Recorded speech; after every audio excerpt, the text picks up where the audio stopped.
I got great news regarding Ukraine, which is that people are getting sick of Russia being there. And when I say people, I don't just mean the people of Ukraine. I actually mean corporate media. Let me do a proper introduction here so I can chop this up a little more easily and get it to you faster.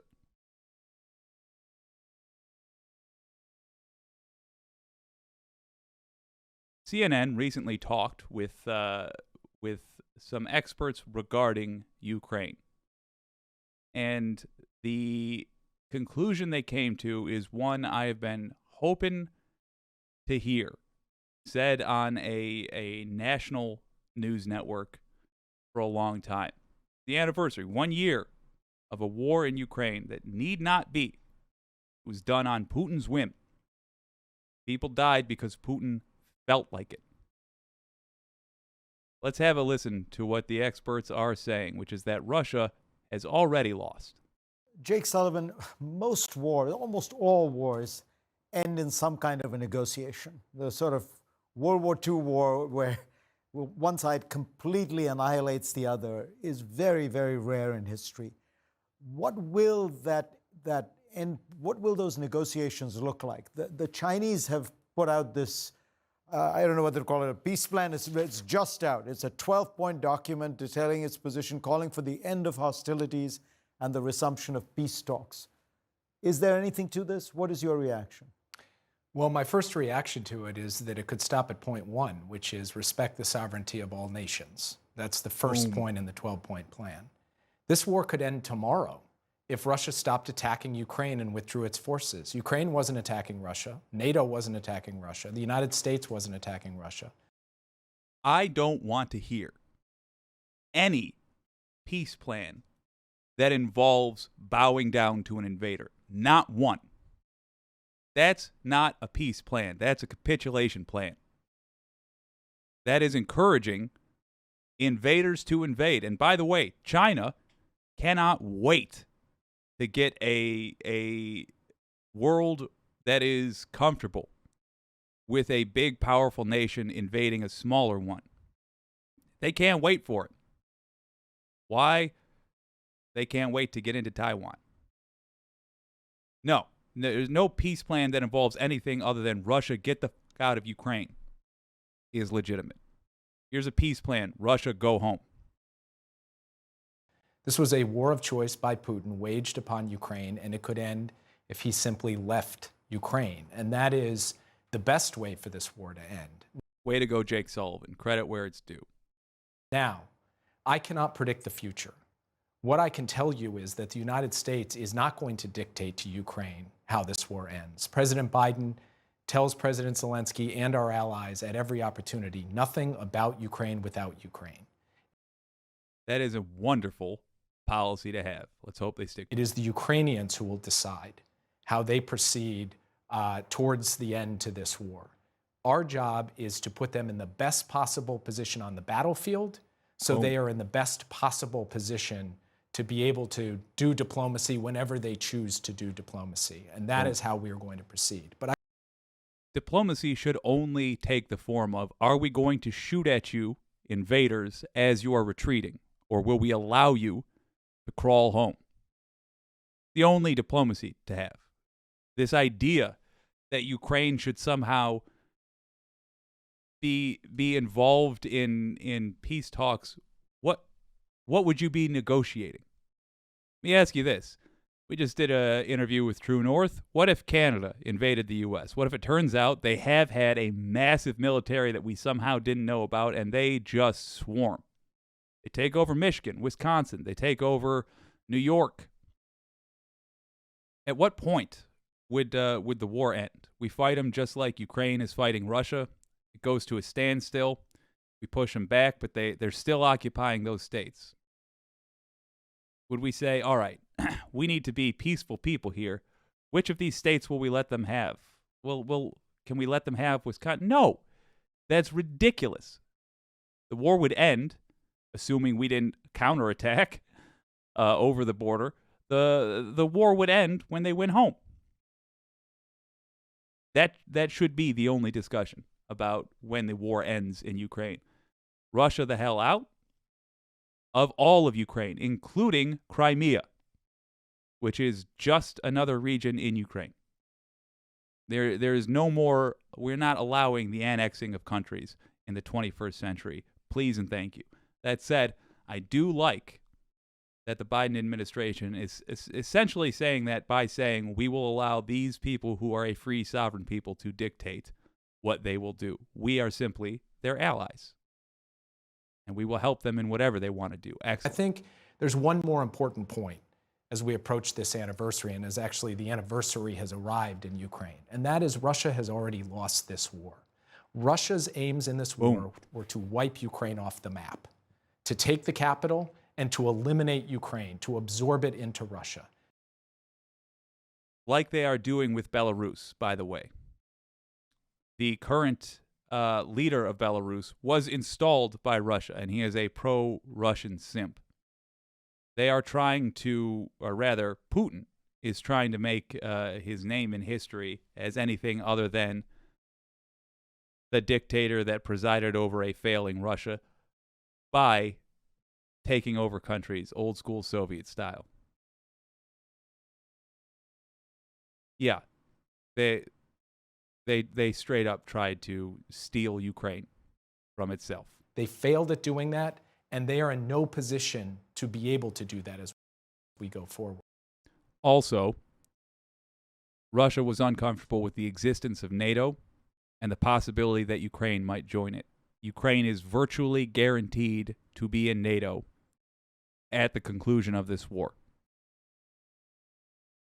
And it is important for everyone to remember that the courage and bravery of the Ukrainian people has already accomplished that objective, and the support of the United States and our allies and partners around the world. I'm sorry, I just need to clarify. The reason they are not in NATO presently is there is a rule that NATO does not accept members who are currently involved in a war. Has helped contribute to that. But where this goes from here is something that will play out over the coming months. What we know is day by day, we simply have to keep doing our job, which is to give the Ukrainians the tools they need to defend themselves. Sam, whatever happens at the end of this war, Ukraine is going to need a massive amount of reconstruction and assistance. Does the world have the capacity? Does the United States have the capacity for the kind of thing? You know, people talk about a Marshall Plan like there was after 1945 to help Europe rebuild. Is that the kind of scale we need to be thinking about? Well, I think we associate the Marshall Plan with a moment, right? Just as we associate the end of the war, World War II, with a moment. And it looks as though recovery and reconstruction in Ukraine, at least for the time being, is going to happen differently. Earlier this month, the World Bank announced $50 million to invest in the repair and restoration of the transport networks, the transport infrastructure in Ukraine. And that's how USAID is proceeding as we try to catalyze the involvement of the European Bank for Reconstruction and Development, the big international financial institutions, and to get the private sector to be interested in coming back to those parts of Ukraine that are relatively peaceful, and even, to continue to make investments elsewhere. We just struck a public-private partnership with Bayer, which is building a new seed factory in Ukraine, which is going to employ thousands of Ukrainians. The more Ukrainians are employed, the more revenue there is, the less assistance will need to come from outside. So this is going to be from within and from without, but I think it's not necessarily going to be an on-off switch. Her answer to how do we lessen this bill? If we're going to be allies with these people, which we are, and they are going to have a massive bill at the end of this war for all the damages done to rebuild their country. How are we going to lessen that bill? I am hearing the most neoliberal response I may have ever heard, which is, well, right now what we're doing is we're encouraging businesses to go into this war zone and invest. And that investment will mean that they'll have to, here's another way to do it, shorten the war. Shorten the damage done because we are hitting Russia as hard as we possibly can. I got someone here who had a rather interesting take on that. And believe it or not, his name is Leon Panetta. Here he is on MSNBC. And joining us now is Leon Panetta, former Defense Secretary, CIA Director, of course, former White House Chief of Staff. Leon, you've done it all, but today was a pretty strong day following up on a dramatic day yesterday. What would you say about the Biden White House in pulling this off so far? Well, there's no question that the president has been on a historic trip at a very historic time. And the trip is, in my mind, a total affirmation of United States' world leadership at a very critical time.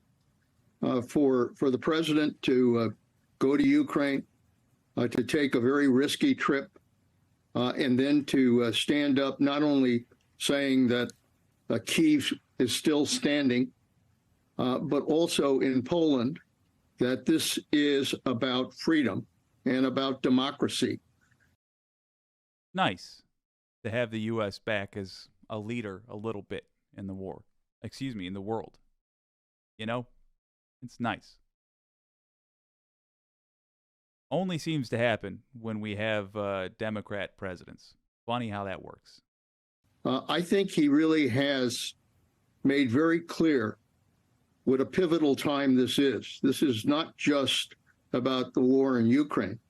It's about whether or not democracy is going to survive in the 21st century. And I think his ability to make that clear and to create this bond between our allies in Ukraine is extremely important in defining democracy versus autocracy. How worrying is Putin's announcement, a sharp contrast, of course, to the president's speech here, that Russia is getting out of the New START treaty? Is this only symbolic, given that they had already blocked inspections, so it couldn't be verified any longer? It's certainly not a surprise. They were essentially moving in that direction, and it's pretty clear that they've now taken this last step, which only confirms in my mind that we're living at a very dangerous time, in which not only are we trying to defend democracy, but we're dealing with the threat from Putin, who continues to talk about the potential of using a nuclear weapon.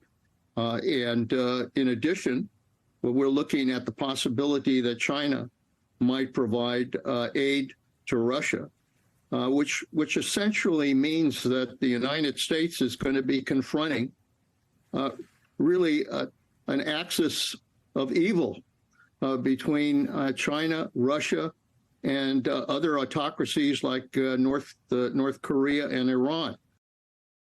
And of course, as we are returning to this Cold War mentality with Russia threatening nukes and proxy wars and all that, we're also undergoing the same thing at home. We're also fighting for the existence of democracy at home. And it is again a proxy war. This time, it is U.S. lefties versus the right wing, supported by Putin, with his web brigade and his oligarchs literally giving money to some of our politicians. George Santos is a prime example of that. He's in the spotlight more. It's easier to track where his money came from because there's more interest in him in general. Well, guess what? A Russian oligarch was one of them. Guess what some of the propaganda he was putting out while he was running was? Why we shouldn't be helping Ukraine. It's a proxy war. It continues. This is a very definitive moment in which the United States and the rest of the world has to confront the threat from tyrants around the world as well. How much of a game changer could it be if China does weigh in and ignore Tony Blinken's very strong warnings on a Saturday night meeting when we were all in Munich, and go ahead and cross that line and arm Russia for this war? Well, I was very pleased with Secretary Blinken's warning to China. I think it was a very strong warning about the serious consequences of doing that. I find it difficult to believe that she really wants to get into the middle of this. China has usually been concerned about China first, and for them to engage in providing arms and getting in the middle of this war between NATO and the United States and Ukraine against Russia only will weaken China. I want to pause there for a second because even though I don't agree with this, I just want to be realistic with you about what this means for the U.S. In theory, if China were dumb enough to commit to doing for Russia what we are doing for Ukraine, they would succeed only in benefiting the U.S. Why? Because it would drag the war on. And the longer the war goes on, this is going to be hard to hear, but the more the U.S. benefits on the world stage. Because Russia's getting bled to death. Russia can't be a problem for the U.S. elsewhere because they're too busy being a problem for Ukrainians right now. They're also bleeding resources they don't have. And guess what? If China were to do this for Russia, what we are doing for Ukraine, they would be doing it with a smaller pocketbook. They'd be dipping into resources they also don't really have. We have a hell of a lot of tanks, planes, Abrams, Bradleys, those infantry fighting vehicles. We have a hell of a lot of stuff just laying around. We also are the makers of a lot of this stuff.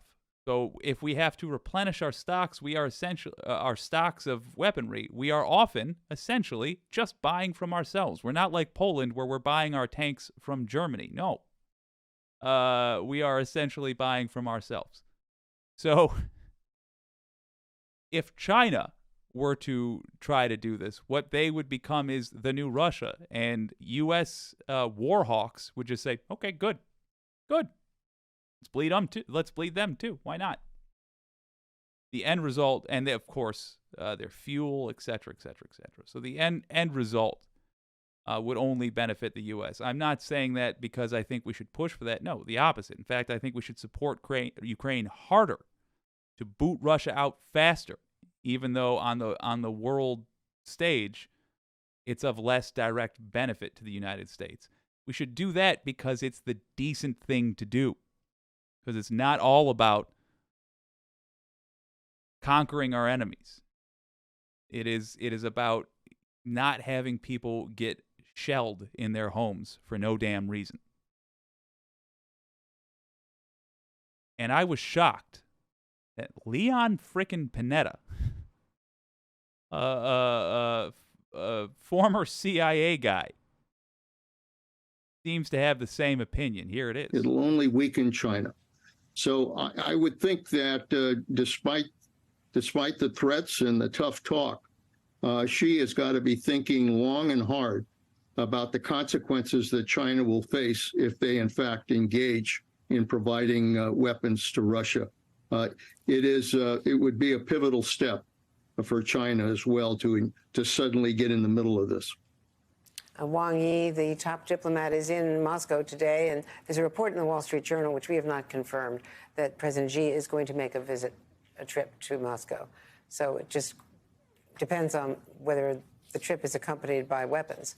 That would be the game changer. Let me ask you about President Zelensky's appeal for fighter jets, arguing that the F-16s, of course, the White House is arguing that the F-16s are too complicated, it takes too much pilot training, certainly would not be in place for this current offensive by Russia, which is misnamed the Spring Offensive. It's already underway. But do you think that those fighter jets should be supplied, or as Zelensky's arguing, or is the administration correct? I think we're at a stage where, frankly, everything should be on the table and being considered. I mean, I recognize the issue of training, the issue of maintenance, et cetera. And all of that has to be taken into consideration. But, we're in it for the long haul. And at this moment in time, it is very important that Ukraine maintain the initiative in this war. Russia's losing. even though they're trying to put on an offensive, they're not gaining ground. And it's clear that Ukraine has the momentum. We've got to maintain that momentum. We've got to give them whatever they need in order to continue to win this war. Leon Panetta, son of a gun. Well, that's not right. He is completely correct. He's correct. There is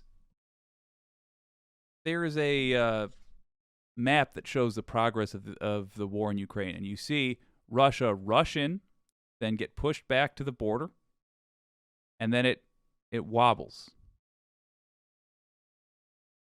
Fighter jets would make all the difference.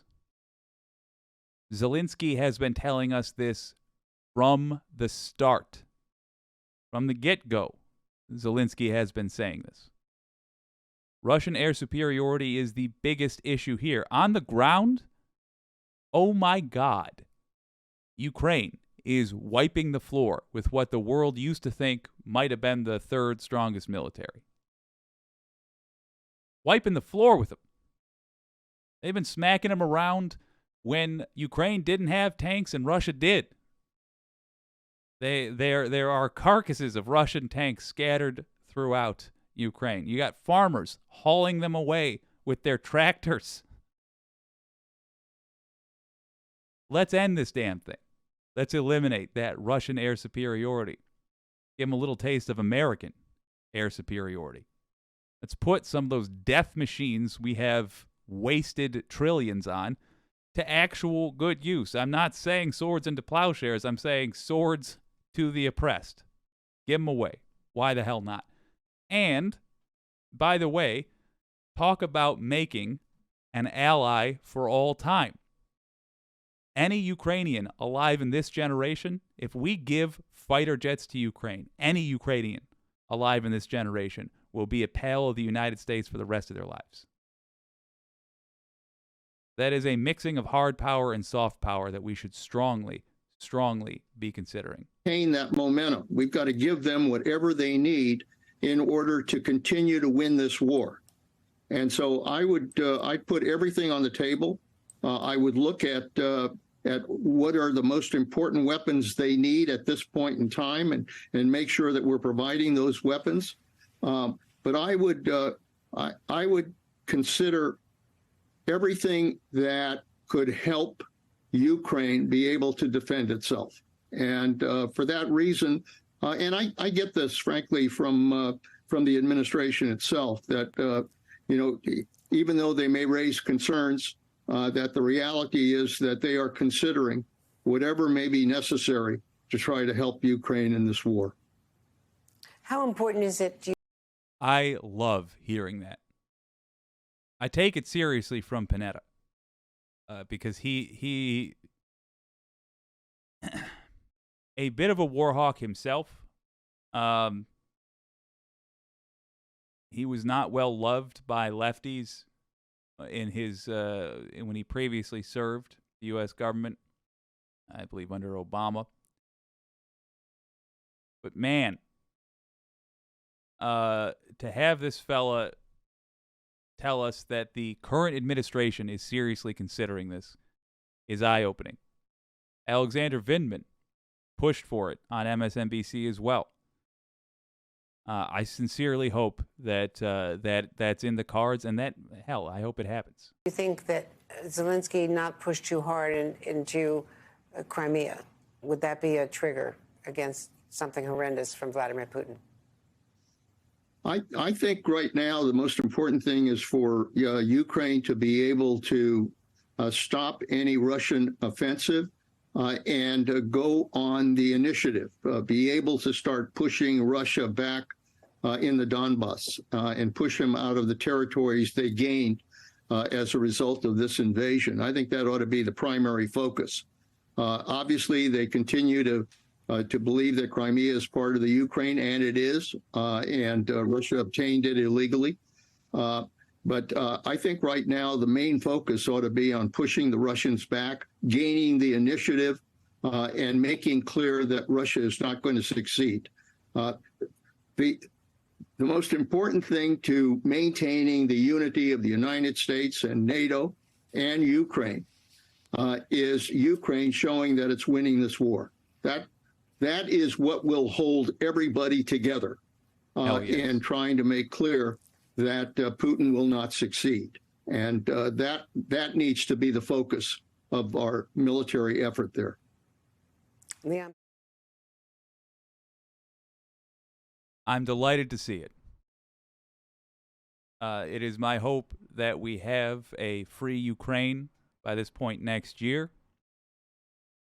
I'll tell you this: we're gonna do a hell of a live stream when the Ruskies are retreating in full.